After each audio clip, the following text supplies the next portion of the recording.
Praise the Lord. Praise the Lord. Hallelujah. Hallelujah. We are the gospel passage, Holy Gospel according to St. Matthew chapter 7 verse 12. In everything, deal with others as you would like them to deal with you. Here's a reflection of St. Albert the Great. Goodwill in the soul is a source of all good things and the mother of all virtues. Those who possess it hold in their hand without fear of losing it. All that is necessary to lead a good life. Dear friends, this verse, often called the golden rule, instructs, so in everything, do to others what you would have them to do to you.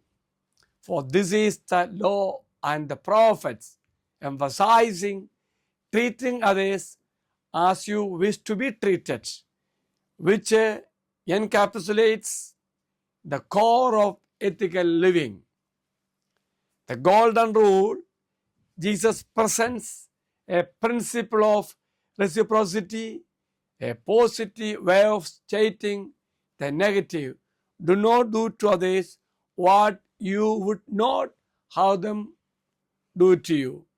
This word is a summary of ethical teachings found in the law and the prophets, emphasizing that treating others with kindness and respect is central to fulfilling God's will.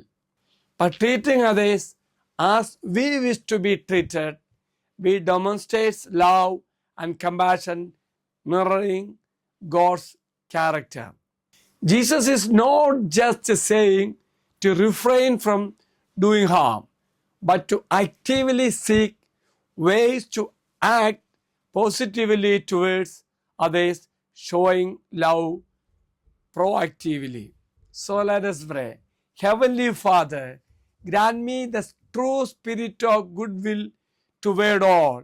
Let me be ever ready to carry out your will and to come to the aid of all I encounter on this earthly pilgrimage. The Lord be with you. And also with you. May Almighty God bless you, Father, Son, and the Holy Spirit. Amen. Have a great day to everybody. Thank you, Father.